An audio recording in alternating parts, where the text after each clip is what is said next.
कैसा भी कपड़ा हो फ्रेंड, बारीक कपड़ा हो या फिर मोटा कपड़ा हो, आप बिना सिलाई मशीन के उस पर अच्छे से सिलाई कर पाएंगे। क्योंकि कभी कभी ऐसा होता है ना, मोटे कपड़े पर भी हम सिलाई नहीं कर पाते हैं सिलाई मशीन से। अब एक नेल कटर की मदद से आप मोटे से मोटे कपड़े में सिलाई कर पाएंगे।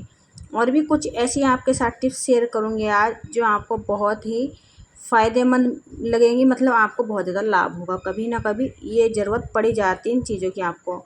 यहाँ पर सबसे पहले जो मेरी टिप्स होने वाली है वो होने वाली है लहसुन प्याज को लेकर।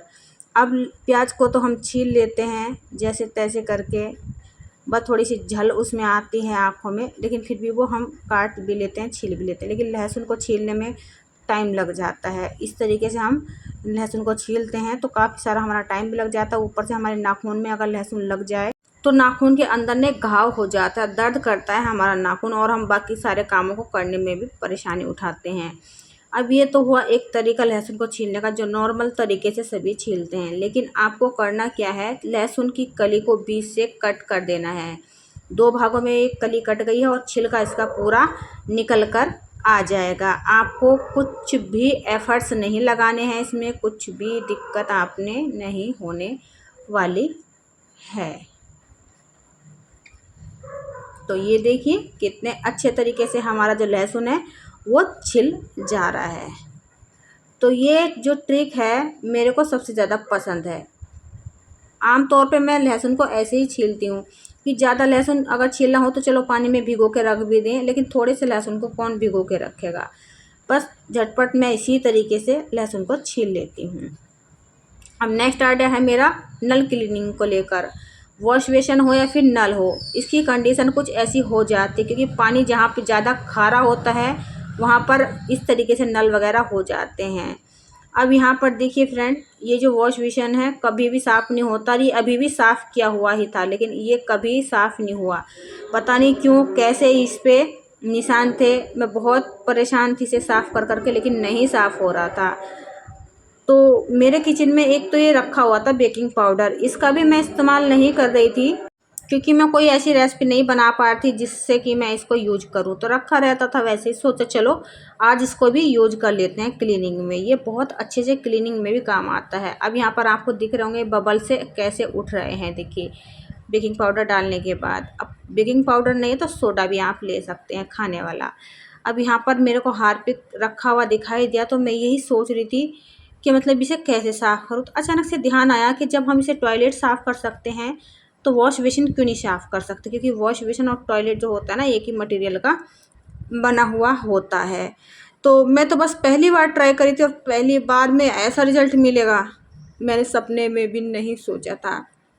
ये खुद की उपज है मेरे दिमाग की। मैं बैठी बैठी यही सोचती थी, रोज़ की बात थी, एक दिन की बात नहीं थी, कि कैसे मैं इसे साफ़ करूँ, क्योंकि मुझे गंदी चीज़ें बिल्कुल भी अच्छी नहीं लगती हैं। चाहे मैं एक बार खाना पीना लेट कर लूँ अपना, लेकिन इस सफाई में मैं बिल्कुल भी कंजूसी नहीं करती हूँ। तो हार्पिक को लगा के मैंने थोड़ी सी देर छोड़ दिया था, यानी कि 1 मिनट के लिए। तब तक मैंने अपने हाथ में पॉलीथीन पहन लिया, क्योंकि अब मैं करूँगी इसकी क्लीनिंग। हाथ में हार्पिक लगना सही नहीं है। वैसे तो कुछ नहीं होता है, लेकिन फिर भी सेफ्टी तो सेफ्टी होती है अपनी। यहाँ पर देख पा रहे होंगे फ्रेंड, ये जो हार्पिक है ना कितने अच्छे से वाटर की हार्डनेस को ख़त्म कर रहा है। जितने भी जिद्दी दाग थे पानी के, इसमें आयरन के, सब ख़त्म हो जाएंगे। जितने भी थे एक भी नहीं बचेगा। और यहाँ पर जो मेरे को खुशी मिल रही थी ना, मत पूछिए फ्रेंड। इतनी खुशी मुझे ऐसे मिलती नहीं है, लेकिन आज जो मतलब मैंने किया था, ये बहुत पुराना सा घर है, मतलब सालों पुराना घर है। तो मुझे लगता है जो इसमें रहते थे पहले वो क्लीन नहीं करते थे शायद सही से, तभी तो इसकी कंडीशन ऐसे हुई थी। वरना मेरा वॉश बेसिन और सिंक किचन की कभी एक दाग मिल ही नहीं सकता है। अब यहाँ पर देखिए फ्रेंड, मैंने पॉलीथीन को भी धो के हटा दिया है और अपने हाथ भी अच्छे से वॉश कर लिए थे। अब आप नल को देख लीजिए, लग रहा है ना जैसे अभी मार्केट से ख़रीद के लाए हो नल और अभी लगाया हो, है ना। तो आप खुद देख लीजिए फ्रेंड। तो ये पेंट अभी करवाया था दीवार पे, लेकिन फिर से उखड़ रहा है, शायद नमी के चक्कर से उखड़ रहा होगा। अब आप यहाँ पर मेरी ये वॉश बेसिन भी देख लीजिए फ्रेंड, कितनी चकाचक साफ़ सुथरी क्लीन होगी। और वह इतनी खुश थी, और घर में जब सबने इसको देखा ना, सबने यही सवाल किया कि कैसे साफ़ किया, ये तो साफ़ ही नहीं होता था। तो मेरा एक ही सवाल था, बस जादू किया, और ये जादू किया है मैंने हार्पिक से। तो आप भी क्लीन कर सकते हैं फ्रेंड। यहाँ पर मेरा जो ये टॉपिक होने वाला है सिलाई को लेकर होने वाला है। कभी कभी ऐसा होता है हमें मोटे कपड़ों में सिलाई करनी पड़ जाती है। इस तरीके के जीन्स के जो बने हुए होते हैं कपड़े, पैंट, कुछ भी कपड़ा हो, तो उसको जब हम सिलाई करते हैं अपनी नॉर्मल सिलाई मशीन से तो सुई टूट जाती है, सिलाई नहीं होती है, मशीन के पैर ख़राब हो जाते हैं। तो इतना रिस्क लेने से फ़ायदा नहीं है, नुकसान हो जाएगा, मशीन ख़राब हो जाएगी। और अगर हम सुई से सिलने के लिए बैठते हैं तो सुई की कभी कभी ऐसा होता है ना, नोक जो होती है ना आगे की वो थोड़ी सी मोटी होती है, या फिर सुई में जंग लग जाता है, जिससे कि कपड़े के अंदर सुई अच्छे से धंस नहीं पाती है और हम सिलाई करने से परेशान होते रहते हैं। अब कुछ तो जुगाड़ करना पड़ेगा, फटा हुआ कपड़ा वही सिलना तो है ही है। तो आपने ले लेना है नेल कटर। ये देखिए, इसी नेल कटर की मदद लेंगे हम आज सिलाई करने में। इससे तो हम अपने नेल शेप करते ही करते हैं, लेकिन आज इससे हम ये जो सुई हैं इसको भी शार्प करेंगे। ये देखिए, थोड़ा सा इधर से इसको घिसेंगे ना तो जो इसमें ये मोटापन है इसकी नोक में वो चला जाएगा। हमारी जो सुई है आगे से बहुत ज़्यादा नुकीली हो जाएगी। दूसरा, इसमें जो जंग वगैरह लगा हुआ है वो भी ख़त्म हो जाएगा। अब मैं आपको सिल के दिखाती हूँ, देखिए कैसे वर्क करती है। तो ये देखिए फ्रेंड, मैंने अभी इसको डबल कर लिया है और डबल कर लिया है। देखिए, वैसे तो डबल कपड़े की सिली हुई थी पहले, लेकिन और डबल कर दिया है, यानी कि 4 लेयर आप समझ लीजिए अगर आप समझना चाहते हैं तो। वैसे तो बहुत ज़्यादा मोटा हो चुका था अभी ये। अब देखिए फ्रेंड, इसको मैं सिल के आपको दिखा दे रही हूँ। अब मुझे आसानी हो रही है इसको सिलने में, क्योंकि जो हमारी सुई है वो काफ़ी शार्प यहाँ पर हो चुकी थी। तो मेरे पैसे बच गए, क्योंकि एक बार मैं जीन्स की पैंट सिलने के लिए बैठ गई थी अपनी नॉर्मल वाली सिलाई मशीन से, तो पैर भी टूट गए थे और सुई भी चटक के दूर जाके पड़ी थी। फिर हज़ारों रुपए लगे उसकी मरम्मत कराने में दोबारा से, तब जाके मशीन बनवाई थी हस्बैंड ने और 4 बातें सुनाई थी मुझे अलग। तो इतना मैं रिस्क नहीं लेती हूँ फ्रेंड, मैं मशीन में कभी मोटा कपड़ा इस तरीके का नहीं सिलती हूँ। अब यहाँ पर आप देख पा रहे होंगे मैंने अच्छे से इसको सिल दिया है इस कपड़े को।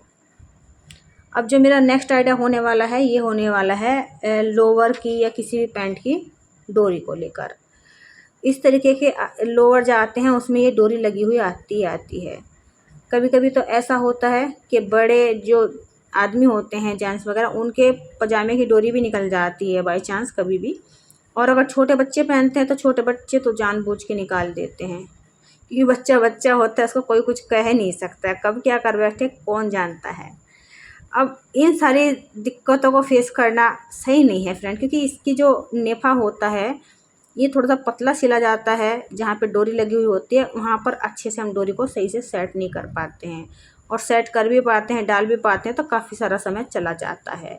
तो इन सारी परेशानियों को उठाने से अच्छा है आपने ना पीछे की तरफ ना सेंटर में जाके यहाँ पर 2-4 टाँके लगा देने हैं पक्के से, डोरी और कपड़े को एक साथ ज्वाइंट कर देना है। कैसे भी पजामा पहनेंगे बच्चे या हस्बैंड या कोई भी, इसकी जो डोरी है कभी भी बाहर नहीं निकले, क्योंकि ये कपड़े के साथ अटैच हो चुकी है पीछे से। अब यहाँ पर नेक्स्ट आइडिया होने वाला है सुई को लेकर। ये सुई हमारी बहुत जल्दी गुम हो जाती है। हम तो सोचते हैं चलो धागा डाल के रखा है अब तो मिल ही जाएगी, लेकिन कभी कभी ऐसा होता है ना, अगर हम खुला धागा छोड़ देते हैं इस तरीके से तो धागा तो निकल जाता है, पता नहीं चलता है हमें धागा कब गुम हो गया, और जो हमारी सुई होती है वो हो जाती है गायब, गुम, और ढूंढना इसको मुश्किल हो जाता है, क्योंकि धागे में अगर सुई होती है तो दूर से दिखाई दे जाती है, हम खोज लेते हैं। तो जब भी आप सुई रखें तो इस तरीके से पीछे की तरफ नोट लगा के रखें धागे में, फिर आसानी से अगर ये कहीं गुम भी हो जाएगी तो आपको आसानी से मिल जाएगी। आई होप फ्रेंड कि आज की वीडियो आपको अच्छी लगी होगी। अगर अच्छी लगी है तो लाइक कर दीजिएगा, शेयर भी कीजिएगा ज़रूर। चैनल पे पहली बार आए तो प्लीज़ रिक्वेस्ट है आपसे सब्सक्राइब भी कर लीजिएगा, और कमेंट बॉक्स में ज़रूर बताइएगा आज की वीडियो आपको कैसी मिली। फिर मिलूँगी नई वीडियो के साथ, तब तक के लिए बाय बाय।